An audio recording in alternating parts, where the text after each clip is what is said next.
Welcome to your ultimate pit stop, Piston Pundit.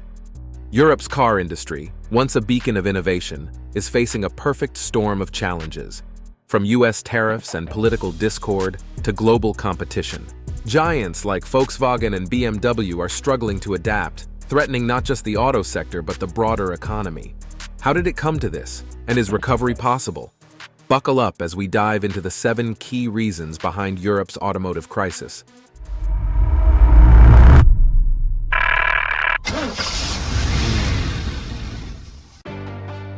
Reason number 7. The looming shadow of US tariffs. Europe's automotive juggernauts, BMW, Audi, Mercedes-Benz, ship around 600,000 cars annually to the US, its second largest market.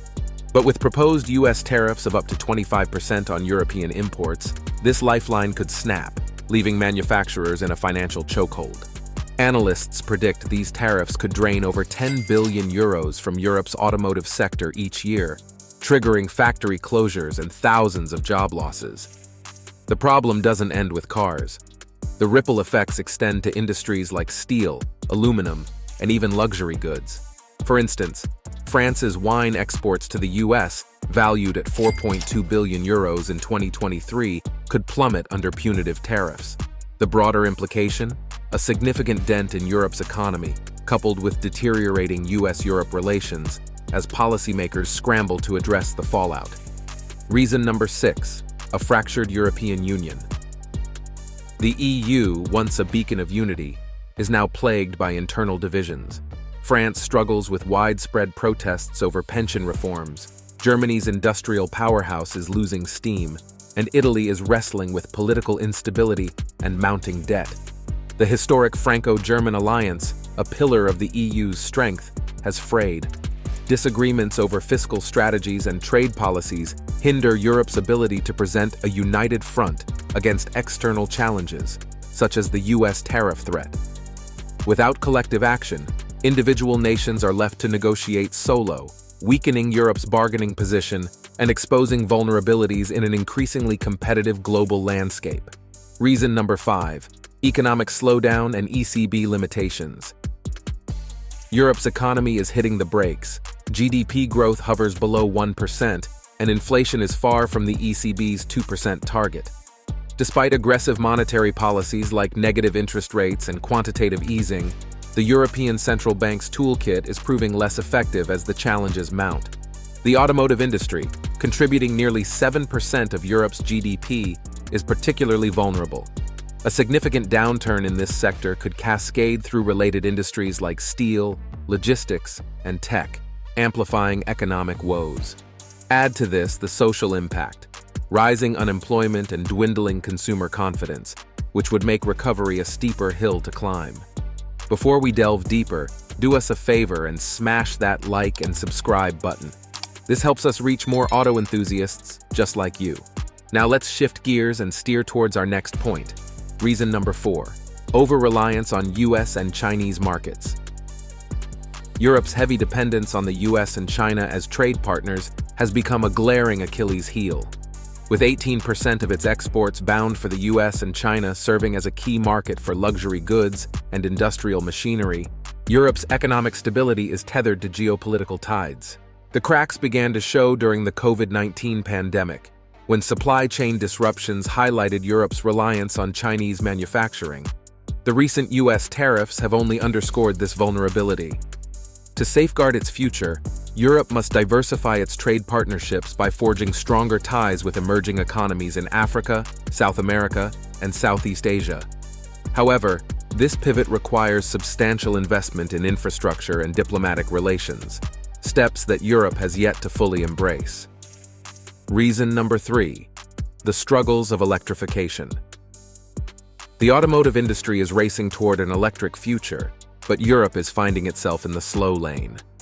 Despite ambitious goals to reduce emissions, many European automakers are lagging in EV production and innovation. The hurdles are significant: high manufacturing costs, sparse charging infrastructure, and intense competition from American and Chinese EV giants.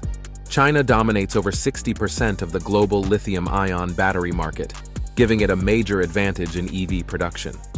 Brands like BYD and NIO are not only growing in their home market, but also making strong inroads into Europe, offering affordable and feature-packed vehicles. Meanwhile, Tesla's gigafactories, especially the one in Berlin, pose a direct threat to Europe's homegrown automakers. If Europe wants to remain competitive, it must prioritize investments in battery technology, develop robust charging networks, and secure sustainable supply chains. But in an already challenging economic climate, can these lofty goals be achieved? Reason number 2: geopolitical tensions and economic strategy. The U.S. trade policies have evolved into strategic tools for asserting economic dominance, often at Europe's expense. By imposing tariffs, the U.S. not only weakens Europe's industrial base, but also signals its readiness to leverage economic power against its allies and competitors alike. Europe's reliance on American trade makes it particularly vulnerable to these tactics. To counter such challenges, the EU needs to double down on its efforts for strategic independence. Programs like the European Green Deal, designed to reduce dependency on fossil fuels and foreign suppliers, are steps in the right direction. However, these initiatives need significant scaling to make Europe less susceptible to geopolitical power plays. Without substantial investment and innovation, Europe risks being outpaced in this global competition. Reason number 1: cracks in European unity. The foundation of the European Union, its unity, is being tested more than ever. Internal disputes over fiscal policies, migration, and responses to external threats have revealed widening rifts among member states. Southern nations like Italy and Greece often find themselves at odds with northern countries such as Germany and the Netherlands over budget policies and economic reforms. These divisions dilute the EU's ability to act as a cohesive bloc, especially in critical areas like negotiating trade deals or responding to external pressures like US tariffs. Rebuilding solidarity among member states isn't just an idealistic goal, it's an economic necessity. Only through unity can Europe strengthen its position in global trade and safeguard its industrial heritage. Verdict: Europe's automotive crossroads. The European car industry is at a turning point. Challenges like US tariffs, internal discord, and a slow shift toward electrification threaten its global standing. But with adversity comes opportunity. By championing innovation, diversifying trade relationships, and reinforcing internal unity, Europe could emerge stronger. The road ahead won't be smooth. From geopolitical struggles to technological disruptions, Europe faces a tough journey. But bold decisions and decisive actions could transform these obstacles into stepping stones for growth and resilience. Will Europe rise to the occasion and secure its automotive legacy?